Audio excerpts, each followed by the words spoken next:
Hello friends, मैं Deepak Kumar champ GS में आप सबका स्वागत करता हूं। आज मैं ज्योग्राफी के सीरीज को आगे बढ़ाते हुए सौरमंडल का पार्ट 2 लेकर के आपके सामने आए हैं और इसमें हम लोग 5 महत्वपूर्ण ग्रहों के बारे में पढ़ेंगे। देखिए दोस्तों, मैंने पहला वीडियो में सूर्य, बुध, शुक्र, पृथ्वी के बारे में बताया था। आज मैं 5 महत्वपूर्ण ग्रहों के बारे में बताएंगे। देखिए दोस्तों, आप लोग जानते हैं कि सौरमंडल में सर्व प्रमुख होते हैं कौन? सूर्य, है ना। सूर्य के बाद जो भी ग्रह है 8 महत्वपूर्ण ग्रह है। ठीक है दोस्तों, बुध, शुक्र, पृथ्वी, मंगल, बृहस्पति, शनि, अरुण और वरुण। तो पहले हम लोग सूर्य के बारे में पढ़े थे, बुध के बारे में पढ़े, शुक्र के बारे में, पृथ्वी के बारे में। आज हम लोग मंगल से स्टार्ट करते हैं। ठीक है दोस्तों, देखिए मंगल जो है दूरी के अनुसार, मंगल जो ग्रह है दूरी के अनुसार मतलब किस क्रम का है? तो मुख्य रूप से 1, 2, 3 यानी चौथा क्रम का है। ठीक है दोस्तों, तो मंगल से हम लोग स्टार्ट करते हैं। देखिए मंगल, देखिए मंगल क्या है? तो मंगल एक सबसे महत्वपूर्ण ग्रह है। इसमें हम लोग देखेंगे कि मंगल को इंग्लिश में मार्स कहते हैं। यह लाल ग्रह कहा जाता है, यह लाल ग्रह कहलाता है। इस पे आयरन ऑक्साइड की मात्रा होती है जिसके कारण लाल दिखाई देता है। पृथ्वी के समान या पृथ्वी अक्ष पर 25 डिग्री का कोण पर झुका हुआ है ना। यहाँ ऋतु परिवर्तन होता है, मतलब यहाँ ऋतु परिवर्तन होता है, यहाँ भी होता है। कह रहा है आगे कि यह ग्रह पर वायुमंडल का पतला आवरण है। ठीक है दोस्तों, जिसमें नाइट्रोजन एवं आर्गन गैस पाई जाती है। ठीक है दोस्तों, इसके मुख्य रूप से यह महत्वपूर्ण है, एग्जाम को देखते हुए यह सबसे महत्वपूर्ण है कि मंगल के 2 प्रमुख उपग्रह है। उपग्रह किसको बोलते हैं? जो ग्रह को चक्कर काटता है ना। तो 2 मुख्य उपग्रह है जिसका नाम है फोबोस और डीमोस। डीमोस सौरमंडल का सबसे छोटा उपग्रह है, आप इसे याद रखेंगे। सौरमंडल का सबसे छोटा उपग्रह कौन है? डीमोस। और सबसे बड़ा है गैनीमेड, आप इसे याद रखेंगे। देखिए सौरमंडल का सबसे बड़ा ज्वालामुखी ओलिपस में सी है ना। और इसी ग्रह पर विश्व का सबसे बड़ा ऊंचा पर्वत है निक्स ओलंपिया, जो माउंट एवरेस्ट से 3 गुना बड़ा है। माउंट एवरेस्ट जो पर्वत है पृथ्वी ग्रह पर, उससे 3 गुना माने कि ऊंचा है। कौन? निक्स ओलंपिया। ठीक है दोस्तों, तो मंगल के बारे में आप समझ गए। चलिए आगे देखते हैं। मंगल के बाद बृहस्पति। देखिए बृहस्पति है दूरी के अनुसार ये 5वां ग्रह है, दूरी के अनुसार 5वां ग्रह है। बृहस्पति के बारे में देखेंगे, इंग्लिश में इन्हें हम बोलते हैं का? तो इंग्लिश में हम लोग इन्हें जुपिटर बोलते हैं। यह सौरमंडल का सबसे बड़ा ग्रह है, आप इसे याद रखेंगे, है ना। यह मुख्यतः गैस और द्रव में मिलकर बना होता है, इसलिए बृहस्पति में ठोस भूमि का अभाव है। यहाँ ठोस भूमि का अभाव, अगर आपसे पूछा जाए किस ग्रह में ठोस भूमि का अभाव है तो इसका राइट होगा बृहस्पति। ठीक है, पर इसके उपग्रह ठोस पिंड है।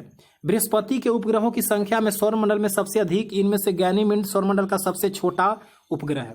मतलब कि उपग्रहों की संख्या सर्वाधिक सबसे किसका है? तो बृहस्पति का है। किसका है? बृहस्पति का। लेकिन वर्तमान में अभी शनि का सर्वाधिक उपग्रह हो गया है। ठीक है, आप इसे याद रखेंगे, है कि नहीं।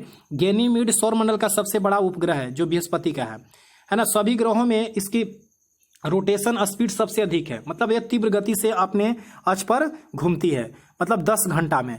और इसको सूर्य की परिक्रमा लगभग 12 वर्ष में लगाता है। मतलब आपसे पूछा जाए कि अपने अक्ष पर सबसे तीव्र गति पर घूमने वाले ग्रह कौन है? तो बृहस्पति, है ना, 10 घंटा में मात्र।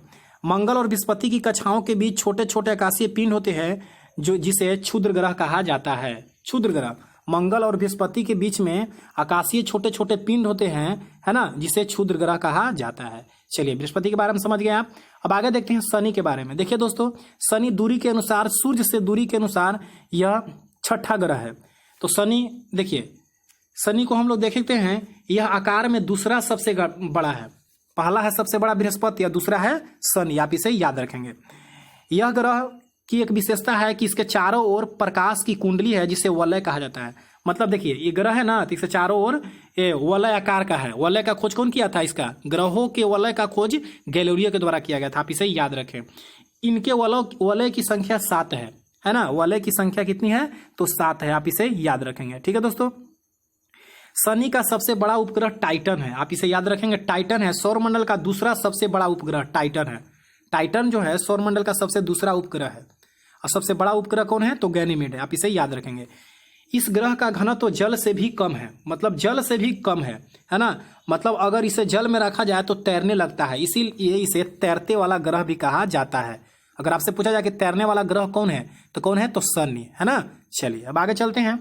अरुण, देखिए दूरी के अनुसार ये 7वां ग्रह है। और अरुण कौन सा?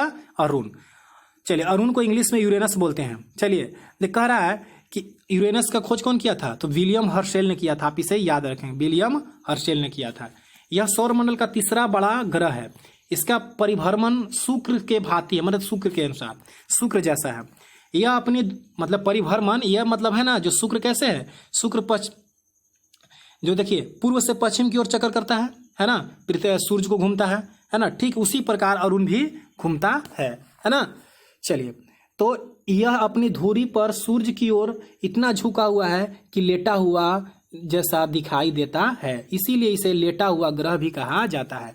मतलब ये सूर्य की ओर बहुत झुका हुआ, इसीलिए इसे लेटा हुआ ग्रह कहा जाता है। किसे, अरुण को। ठीक है दोस्तों, इसके वायुमंडल में मीथेन अधिक मात्रा में उपस्थित होता है। मतलब मीथेन जो होता है अधिक मात्रा में होता है। जो इसका उपग्रह है, इसका एक उपग्रह है जिसका नाम है ट्रिटॉन। ट्रिटॉन इसका मुख्य उपग्रह है। ट्रिटॉन इसका मुख्य उपग्रह है, आप इसे याद रखेंगे, ट्रिटॉन। ठीक है। चलिए, लास्ट है आपका वरुण। वरुण देखिए, यह सबसे सूर्य से सबसे दूर ग्रह है। देखिए, सूर्य से सबसे दूर ग्रह कौन है, वरुण है, जिसे इंग्लिश में नेपच्यून कहते हैं। सूर्य से सबसे दूर ग्रह वरुण है ना। चलिए, तो देखते हैं, तो वरुण जो ग्रह है, सूर्य से सबसे दूर ग्रह जिसे नेपच्यून कहते हैं, यह हरे रंग का ग्रह है। आप इसे याद रखें, बहुत बार एग्जाम में ये प्रश्न पूछ लिए गए हैं कि हरे रंग का ग्रह कौन है, तो वरुण है। यह सूर्य से सबसे अधिक दूरी पर स्थित है ग्रह है। यहाँ मीथेन की अधिकता के कारण यह हरा दिखाई देता है। मतलब इस ग्रह पर किस गैस की मात्रा सर्वाधिक है, तो मीथेन है ना, मीथेन की मात्रा सर्वाधिक है, इसीलिए ये हरा दिखाई देता है, वरुण।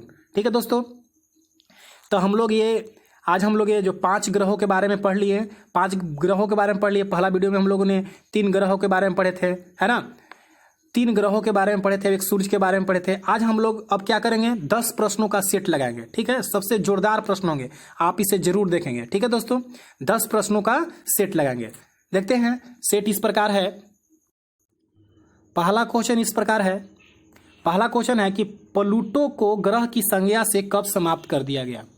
प्लूटो को ग्रह की संज्ञा से कब समाप्त कर दिया गया, तो आपको पता होगा दोस्तों, 2006 में पराग में एक सम्मेलन हुआ था। पराग में 2006 में एक सम्मेलन हुआ था, है ना, यानी अंतर्राष्ट्रीय खगोलीय संघ द्वारा एक सम्मेलन हुआ था 2006 में। इसी संघ के द्वारा ही प्लूटो को ग्रह की संज्ञा से समाप्त कर दिया गया था। मतलब ये ग्रह का जो नियम होता है, विशेषता होती है, उसको फॉलो नहीं कर रहा था, इसीलिए इसे ग्रह की संज्ञा से समाप्त करके बौने ग्रह में रख दिया गया। इसका राइट आंसर होगा 2006। चलिए, क्वेश्चन नंबर 2 देखते हैं कि किसने सबसे पहले पृथ्वी की परिधि को मापा। तो सबसे पहले पृथ्वी की परिधि को किसने मापा था, इराटोस्थेनीज ने मापा था। मतलब ये पृथ्वी जो है, इसकी परिधि को इराटोस्थेनीज ने मापा था, इसका राइट आंसर है। चलिए, क्वेश्चन नंबर 3 है कि किस ग्रह पर कैलरीज बेसिन पाया जाता है। कैलरीज बेसिन किस ग्रह पर पाया जाता है, तो इसका राइट आंसर होगा कैलरीज बेसिन बुध, इसका राइट आंसर होगा। चलिए, क्वेश्चन नंबर 4 है कि कौन सा ग्रह सूर्य की परिक्रमा 88 दिनों में पूरी करता है। तो कौन सा ग्रह है जो सूर्य के सबसे निकट है, कौन सा ग्रह है, तो यह है आपका बुध, है ना। चलिए, क्वेश्चन नंबर 5 है कि सुपरनोवा क्या है। तो सुपरनोवा क्या है, तो सुपरनोवा एक विस्फोटक तारा है, विस्फोटी तारा है। क्वेश्चन नंबर 6 देखते हैं। क्वेश्चन नंबर 6 है कि कौन से ग्रहों के चारों ओर घूमने वाले उपग्रह नहीं है। मतलब कह रहा है कौन से ग्रह के चारों ओर घूमने वाले उपग्रह नहीं है, इसका राइट आंसर होगा बुध और शुक्र। मतलब बुध और शुक्र का एक भी उपग्रह नहीं है। ठीक है। चलिए, क्वेश्चन नंबर 7, पृथ्वी के भ्रमण गति कितना होता है। पृथ्वी के भ्रमण गति, तो इसका राइट आंसर होगा 28 किलोमीटर पर मिनट। कहीं कहीं आपको 27 किलोमीटर पर मिनट मिलेगा, ठीक है ना, तो 28 किलोमीटर पर मिनट। चलिए, क्वेश्चन नंबर 8 है कि पृथ्वी से दिखाई देने वाले चंद्रमा की सतह के कुल सतह का कितना % मतलब है। मतलब कह रहा है कि पृथ्वी से चंद्रमा का कितना % दिखाई देता है, इसका राइट आंसर होगा 59%। 59%। चलिए, नवा क्वेश्चन है कि मंगल एवं बृहस्पति। क्वेश्चन नंबर 9 है कि मंगल एवं बृहस्पति ग्रहों के मध्य सूर्य की परिक्रमा करने वाले खगोलीय पिंड को क्या कहते हैं। मतलब कह रहा है मंगल और बृहस्पति के बीच में सूर्य की परिक्रमा करने वाले जो छोटे छोटे खगोलीय पिंड है, उसे क्या कहा जाता है, तो उसे कहा जाता है क्षुद्र ग्रह, इंग्लिश में एस्ट्रॉयड बोलते हैं, है ना, क्षुद्र ग्रह। चलिए, लास्ट क्वेश्चन है आज का लास्ट क्वेश्चन है कि निक्स ओलंपिया पर्वत किस ग्रह पर स्थित है। निक्स ओलंपिया पर्वत, देखिए यह माउंट एवरेस्ट से 3 गुना ऊंचा है। माउंट एवरेस्ट से 3 गुना ऊंचा है निक्स ओलंपिया पर्वत, तो किस ग्रह पर स्थित है, तो इसका राइट आंसर होगा किस ग्रह पर है? इसका राइट आंसर होगा मंगल। इसका राइट आंसर होगा मंगल। देखिए दोस्तों, आपको यदि ये वीडियो अच्छा लगा होगा तो लाइक एंड सब्सक्राइब जरूर कीजिएगा, ठीक है। देखिए, आपका अपना यूट्यूब चैनल चैम्प जीएस है, इसे शेयर जरूर कीजिएगा। धन्यवाद।